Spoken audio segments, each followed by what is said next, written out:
अस्सलामुअलैकुम वरहमतुल्लाहि वबरकातुह। दोस्तों, मैं निशात अहमद आप तमाम साथियों का बहुत बहुत इस्तकबाल करता हूँ, खैर मकदम करता हूँ, वेलकम करता हूँ आपके अपने ही यूट्यूब चैनल जीएस ऑनलाइन पर। सभी को वालेकुम अस्सलाम।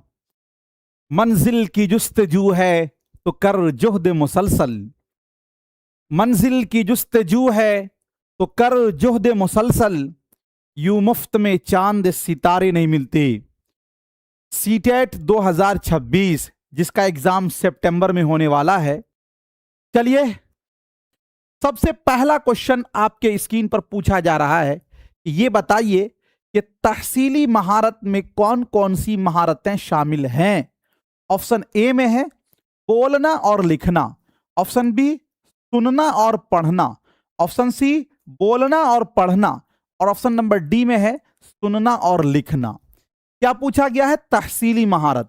जबान की कुल 4 महारतें हैं, एल एस आर डब्ल्यू। कौन कौन सा होगा? तो दोस्तों सुनना और बोलना और पढ़ना और दोस्तों लिखना, ये जबान की 4 महारतें हैं।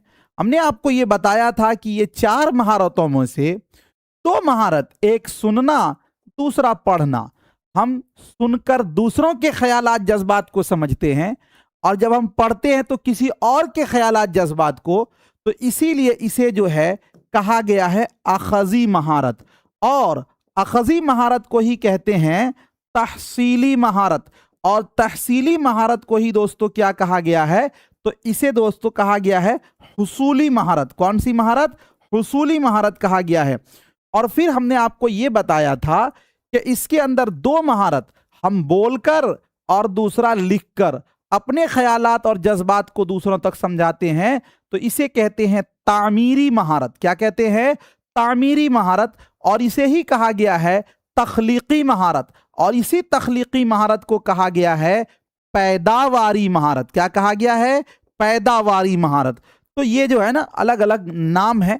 हमें पूछा गया है तहसीली, तो तहसील यानी वो महारत जिससे हम दूसरों के ख्यालात जज्बात को समझते हैं। तो एक तो सुनकर, तो दोस्तों इसमें सुनना नहीं है, ये कट जाएगा। इसमें भी सुनना नहीं है, ये कट जाएगा। अच्छा, यहां पर सुनना है लिखना है, ये नहीं होगा, तो आपका बचा सुनना और पढ़ना। इसीलिए आपका ऑप्शन बी जो है क्या हो जाएगा? राइट हो जाएगा। ऑप्शन बी राइट हो जाएगा। अगला क्वेश्चन, अगला पूछा गया कि तामीरी महारत का ताल्लुक किससे है? तामीरी महारत का ताल्लुक, तो तामीरी महारत दूसरों के ख्यालात को समझने से, अपनी बात दूसरों तक पहुंचाने से, सिर्फ मुताला से, सिर्फ सिमात से। एक बात ये याद रख लीजिएगा, जब कभी आपका ही आ जाए या फिर भी आ जाए या सिर्फ आ जाए, याद करना आ जाए, रटना आ जाए, इम्तिहान लेना आ जाए, तो ये सारे के सारे जो है ना निगेटिव होते हैं। क्लियर? ये आंसर आपका नहीं होता। 99% केस में ये आंसर नहीं होता। तो यहां पर सिर्फ आया है, ये भी नहीं होगा, यहां पर सिर्फ आया है, ये भी नहीं होगा। इतना हमारा कंफर्म है। अब हमको पूछा गया तामीरी महारत। आपको मैंने बताया था कि तामीरी महारत वो महारत कहते हैं जिससे हम अपने ख्यालात, अपने जज्बात को दूसरों तक पहुंचाते हैं। तो दूसरों के ख्यालात को तो हम कैसे? सुनकर और पढ़कर समझते हैं, तो ये तामीरी महारत नहीं है। अपने ख्यालात को हम बोलकर और लिखकर दोस्तों बताते हैं, तो यही आपका हो जाएगा ऑप्शन बी जो है वो राइट हो जाएगा। एक चीज और याद रखिएगा कि जो तामीरी महारत है, इसी का जो दूसरा नाम है वो नाम है पैदावारी महारत। कौन सी महारत? पैदावारी महारत। कौन सी महारत? पैदावारी महारत। तो आपका क्या हो जाएगा? ऑप्शन बी जो है वो राइट हो जाएगा। क्लियर? चलिए अगला क्वेश्चन, अगला है आपके स्क्रीन पर कि कहा यह जा रहा है कि तामुलाती सिमात की मिसाल क्या है। ऑप्शन ए में है रेडियो सुनना, टीवी देखना, और उसके बाद टेलीफोन पर गुफ्तगू, लेक्चर सुनना। देखिए तामुल, तामुल का मतलब होता है डिस्कशन करना, बातचीत करना। देखिए लफ्ज क्या लिखा हुआ है, बातचीत करना। तो बातचीत में वो सिमात, सिमात का मतलब होता है सुनना, वो सिमात जिसमें दोनों तरफ से वार्तालाप हो।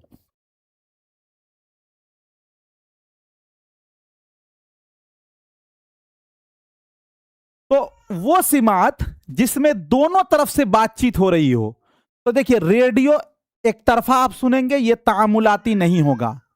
टीवी में एक तरफा ही सुनेंगे, आपकी आवाज नहीं जाएगी, तामुलाती नहीं होगा। लेक्चर सुनना भी नहीं होगा।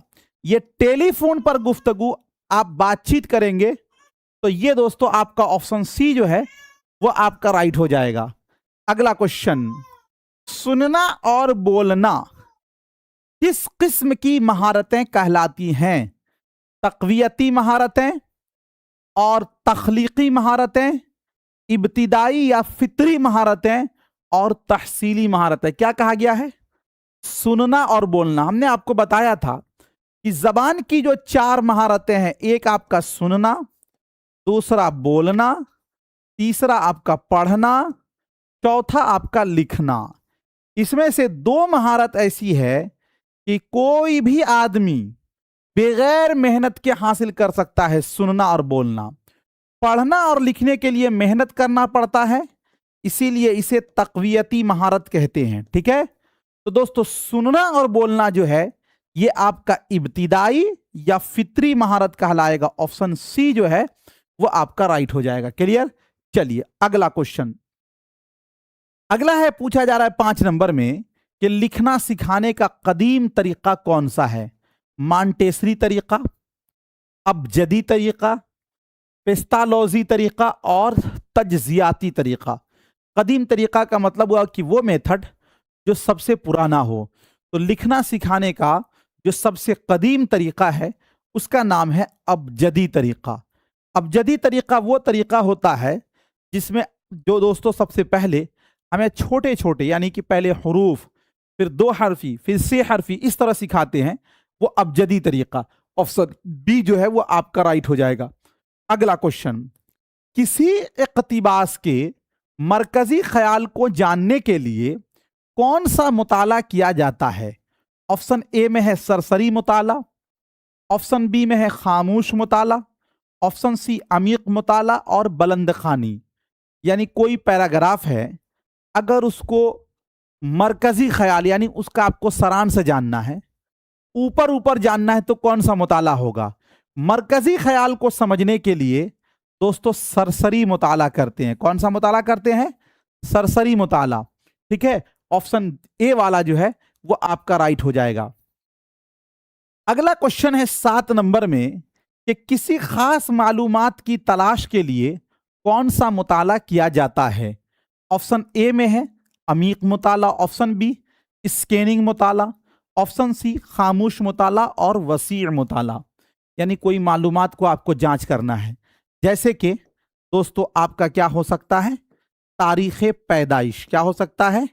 तारीख पैदाइश, या फिर तारीख वफात, है ना, या इसी तरह आप कोई सूत्र या ट्रिक, तो इसको कहते हैं स्कैन करना। तो ये आपका होगा स्कैनिंग मुताला। कौन सा मुताला होगा? स्कैनिंग मुताला। ऑप्शन बी वाला जो है वो आपका राइट हो जाएगा। अगला, मतन की बारीकियों और तफहीम पर गौर करने वाला मुताला कहलाता है सरसरी मुताला, स्कैनिंग मुताला, अमीक और वसीअ मुताला, बुलंद खानी। दोस्तों ये कहा जा रहा है कि मतन की एक एक बारीक को आप देख रहे हैं, बहुत ध्यान से एक एक लफ्ज पर गौर कर रहे हैं। जैसे कि आपके पैराग्राफ या फिर आपके किताब का जो मतन होता है उसको, तो वो जो मुताला कहलाता है वो कहलाता है अमीक और वसीअ मुताला। ऑप्शन सी जो है वो आपका राइट हो जाएगा।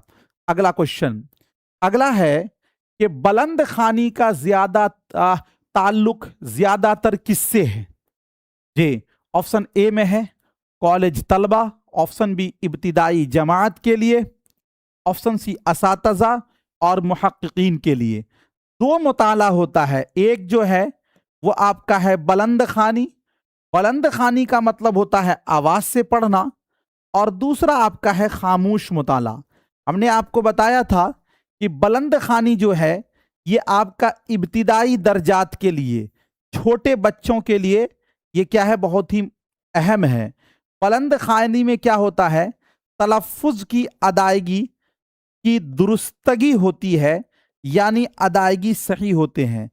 बुलंद खानी में क्या होता है, खुद एतमादी बढ़ती है। जब आपकी गलती की सुधार होगी तो आपका कॉन्फिडेंस बढ़ेगा। और बुलंद खानी में एक कमी यह है कि इसमें जल्दी थकान हो जाता है, आप बहुत ज़्यादा नहीं पढ़ सकते हैं। और खामोश मुताला जो है ये आला दर्जों के लिए है। और खामोश मुताला में आप बगौर सिमात फरमाते हैं। किसी चीज़ को दोस्तों अगर ध्यान से पढ़ना हो तो उसके लिए आपको खामोश मुताला ज़रूरी है, ठीक है। और अगर आपको ज़्यादा पढ़ना हो तो इसके लिए भी खामोश मुताला ही है। तो हमें पूछा गया बुलंद खानी का ताल्लुक ज़्यादातर किससे है, तो इब्तिदाई जमात के लिए है। ऑप्शन बी आपका जो है वो राइट हो जाएगा। अगला क्वेश्चन, अगला है खामोश मुताला का मकसद क्या है। ऑप्शन ए आवाज पैदा करना, ऑप्शन बी तलफ़ुज़ दुरुस्त करना, ऑप्शन सी इबारत को समझना और लुत्फ अंदोज होना, और ऑप्शन नंबर डी इम्तिहान लेना। यानी ये कह रहे हैं कि खामोश मुताला का जो है ना ये मकसद क्या है। तो खामोश मुताला कोई चुपचाप, जैसे आप लाइब्रेरी में पढ़ रहे हैं या कहीं बड़े ध्यान से पढ़ रहे हैं, तो आपका मकसद एक ही है कि जो इबारत है, जो पैराग्राफ है, उसको समझा जाए, है ना, और उससे आप फायदा उठाएं। तो इबारत को समझना और लुत्फ अंदोज होना, ऑप्शन सी आपका राइट हो जाएगा। अगला क्वेश्चन, अगला है कि 11 नंबर में यह कहा जा रहा है कि आला इब्तिदाई जमात के आमोजगारों में बोलने की सलाहियत को फरोग देने के लिए कौन सी तकनीक सबसे मुअस्सिर है। ऑप्शन ए में है क्लासरूम में रोल प्ले करवाना, ड्रामे पढ़ना, बुलंद खानी की मश्क करना, अच्छे बोलने वालों को सुनना। सबसे पहले इस सवाल पर आप गौर करें, इस सवाल क्या कह रहा है। सवाल ये कहा जा रहा है कि आला इब्तिदाई जमात, आला इब्तिदाई का मतलब होता है अपर प्राइमरी, यानी जो बड़े बच्चों हैं उसके लिए अगर हमको बोलने की सलाहियत को डेवलप करना है, जैसे आप लोग हो या कोई और भी स्टूडेंट हो जो बड़े हो, अगर उनकी बोलने की सलाहियत को डेवलप करना है तो उसके लिए हमें कौन सी तकनीक सबसे बेहतर होगी। तो दोस्तों अगर आप इसमें देखेंगे तो आपको यह मिलेगा कि बुलंद खानी जो है ये तो इब्तिदाई दर्जात के लिए है, अभी मैंने आपको बताया है, तो इसलिए ये तो नहीं हो सकता है। अच्छा, रोल प्ले करवाना, ये खेल खेल में खेलना होता है, ये भी इब्तिदाई जमात की बच्चों के लिए होता है, तो ये वाला भी नहीं होगा। आपको क्या करना है, तो दोस्तों बोलने की सलाहियत को, तो जो बड़े तलबा होते हैं, जो ऊपर दर्जात के हैं, वो सुनकर दोस्तों चीजों को समझते हैं और फिर बोलने की सलाहियत उनकी आती है। तो इसीलिए अच्छे बोलने वालों को सुनना, ये बिल्कुल आपका सही हो जाएगा। ऑप्शन डी जो है वो आपका राइट हो जाएगा। अगला क्वेश्चन, अगला है जी 12 नंबर में कि प्राइमरी सतह पर जबानी इजहार की महारतों पर कुदरत में क्या शामिल होता है। यानी ये कहा जा रहा है कि इब्तिदाई दौर में जबानी इजहार, जबानी इजहार का मतलब मुंह जबानी बोलना, तो इसकी महारत में क्या शामिल होता। ऑप्शन ए है तेज रफ्तारी से बोलना, मवाद को दोहराना, सियाक के मुताबिक मौजू जबान का इस्तेमाल, बातचीत में मुश्किल लफ्जों का इस्तेमाल करने की सलाहियत। हमेशा एक चीज याद रखिएगा, जहां कहीं आपका एक लफ्ज आएगा संदर्भ, क्या आएगा, संदर्भ, तो ये दोस्तों याद रखिए ये आपका हमेशा ये पॉजिटिव है। इसी तरह सियाक, यानी सियाक का मतलब है कि हालात को मद्देनजर रखते हुए आपको बोलना है। तो प्राइमरी सतह पर जबानी इजहार का सबसे बेस्ट जो ऑप्शन ये होगा कि सियाक के मुताबिक मौजू जबान का इस्तेमाल, यानी मुनासिब जबान का इस्तेमाल, ऑप्शन सी आपका राइट हो जाएगा। अगला क्वेश्चन 13 नंबर में कहा जा रहा है कि जबान की तदरीस में कहानी सुनाना एक हिकमत अमली है। क्यों। ऑप्शन ए में है सुनने और बोलने और समझने के लिए, लिखने की महारत की तालीम के लिए, सिर्फ अखलाकियात की तालीम के लिए, पढ़ने की महारत की तामील के लिए। ध्यान दीजिएगा, अभी हमने आपको बताया है कि अगर दोस्तों क्या आ जाए, सिर्फ आ जाए, ही आ जाए, भी आ जाए, तो ये सब निगेटिव होता है। यहां सिर्फ आ गया, ये तो आपका होगा नहीं। अब हमें ये कहा जा रहा है कि भाषा की तदरीस यानी लैंग्वेज आप सिखा रहे हैं बच्चों को, उसमें कहानी सुनाना उसको एक हिकमत अमली माना गया, इसलिए कि कहानी में जबान मुकम्मल इकाई के तौर पर मौजूद होती है। कहानी में लफ्जों का उतार चढ़ाव पता होता है। कहानी में मुहावरा ज़रबुल मसल का इस्तेमाल होता है। तो इसीलिए कहानी जो एक हिकमत अमली के तौर पर इस्तेमाल होता है, इसमें सबसे पहले बच्चा सुनेगा, और जब सुनेगा तो कुछ ना कुछ रिएक्ट करेगा, बोलेगा भी, और जब बोलेगा तो समझेगा भी। तो इसीलिए दोस्तों सुनने और बोलने और समझने के लिए, ठीक है, ऑप्शन ए वाला आपका बिल्कुल राइट हो जाएगा। कहानी सुनने से लिखने की महारत डेवलप नहीं होती है, इसलिए कट जाएगा, और ऑप्शन ए जो है वो आपका राइट हो जाएगा। अगला क्वेश्चन देखते हैं। अगला कहा जा रहा है 14 नंबर में कि जबान सीखने के दौरान तलबा को बोलते वक्त अपने तलफ्फुज पर एतमाद नहीं रहता। इस मुश्किल पर काबू पाने का एक तरीका है। ऑप्शन ए है गलती होते ही उसकी इस्लाह कर लेना, क्लासरूम में बुलंद आवाज से पढ़ना, किसी माहिर की मदद से बोलने की खामियों को दूर करने के लिए खुसूसी मशकें कराना, क्लासरूम में खेल जैसी मशकें कराना जिनमें तलबा एक दूसरे से बातें करें। यानी ये कह रहे हैं कि बच्चा जब सीख रहा ना, तो बोलते वक्त उसका जो कॉन्फिडेंस लेवल होता है वो कमजोर हो जाता है। जैसे एक बच्चे को आप कोई सवाल कीजिए, वो जवाब कुछ दे दिया, फिर आपने कहा क्या बोले, वो अपना जवाब बदल लेता है, फिर आपने कहा क्या बोला, फिर वो अपना जवाब बदल लिया। ठीक है, मतलब उनका जो कॉन्फिडेंस लेवल है वो काफी कम होता है जी। उनको अपने आप में ही लगता है कि हम गलत ना बोल दें, और इससे होता है क्या है कि वो किसी सही बात को भी बोल रहा हो तो उसको चूंकि एहसास पहले से हो जाता है कि ऐसा ना हो कि हम गलत बोल दें, तो वो इत्तेफाक से गलती ही कर बैठता है। तो ये चीज कही जा रही है कि अगर जबान सीखने के दौरान तलबा को बोलते वक्त अपने तलफ्फुज पर एतमाद नहीं है, यानी कॉन्फिडेंस नहीं है, तो इस मुश्किल पर हम काबू कैसे पा सकते हैं। अगर किसी भी स्टूडेंट की गलती हो और उसी वक्त इस्लाह कर दी जाए, तो इंसान की फितरत ये है, अगर आप उसी वक्त इस्लाह कर देंगे तो वो जो कुछ भी बोलना चाहेगा आगे नहीं बोलेगा। इसलिए ये वाली बात जो है वो गलत है। क्लासरूम में बुलंद आवाज से पढ़ना, ये बात सही है कि अगर आवाज से पढ़ते हैं तो आपके तलफ्फुज दुरुस्त होते हैं, और जब तलफ्फुज दुरुस्त होगा तो कॉन्फिडेंस बढ़ेगा। ये बात बिल्कुल सही है। आगे देखिए, किसी माहिर की मदद से बोलने की खामियों को दूर करने के लिए खुसूसी मशक़ें करना, यानी कह रहे हैं कि कोई बहुत एक्सपर्ट आदमी को लाइए जो बोलने की गलतियों को सुधार कर दे। इसके लिए वो कोई जरूरी नहीं है, इससे बेस्ट ऑप्शन आ रहा है क्लासरूम में खेल जैसी मशकें कराना जिनमें तलबा एक दूसरे से बातें करें। एक दूसरे से बात करना, एक दूसरे से बात करना यही कहलाता है तामुल, यही कहलाता है अंतःक्रिया, जिसके बारे में वायुगोत्स्की ने कहा था। किसने कहा था? वायुगोत्स्की ने कहा था कि बच्चा जो है उसके भाषा का विकास कैसे होता है? सामाजिक अंतःक्रिया से। तो हम खेल जैसी जब मशक कराएंगे तो एक दूसरे से बातें करना ये पॉजिटिव है, इसीलिए आपका जो है ऑप्शन डी वाला क्या हो जाएगा? बिल्कुल राइट हो जाएगा और सही हो जाएगा। अगला क्वेश्चन 15 नंबर में है कि जबान दानी की मुंदरजा झैल सलाहियतें किस तरतीब में बआसानी हासिल की जा सकती है। यानी अगर आपको जबान हासिल करना है, जबान सीखना है, तो किस तरतीब में आप अच्छे ढंग से सीख पाएंगे। ऑप्शन ए में है सुनना, बोलना, पढ़ना, लिखना। बोलना, सुनना, पढ़ना, लिखना। सुनना, बोलना, लिखना, पढ़ना। सुनना, पढ़ना, बोलना, लिखना। दोस्तों जो मैंने आपको बताया ना कि जबान की 4 महारतें हैं, इब्तिदाई LSRW, तो इसमें सबसे पहले क्या है आपका? तो 1 नंबर में है सुनना, और आखिर में जो चौथा नंबर है वो क्या है आपका? वो आपका है लिखना। अच्छा, दूसरा नंबर क्या है? तो वो आपका है बोलना। अच्छा, तीसरा नंबर क्या है? तो तीसरा नंबर आपका है पढ़ना। तो इसी तरतीब में आप जबान को जल्दी से जल्द हासिल कर सकते हैं।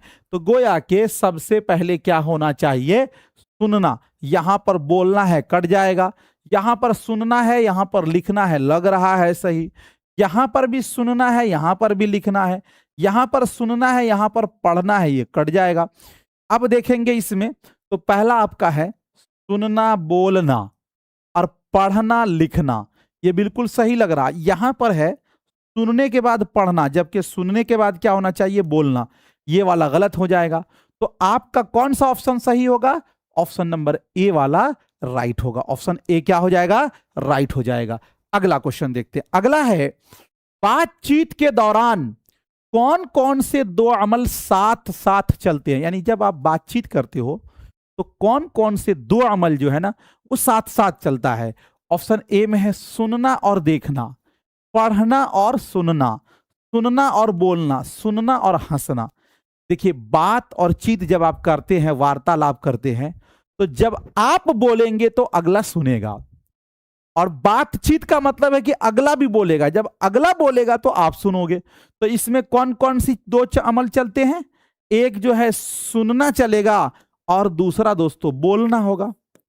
इसमें देखना, पढ़ना, हंसना यह नहीं होगा, तो आपका बातचीत में सुनना और बोलना आएगा। पहले सुनेंगे तभी ना आप जवाब देंगे, तो इसीलिए ऑप्शन सी आपका राइट हो।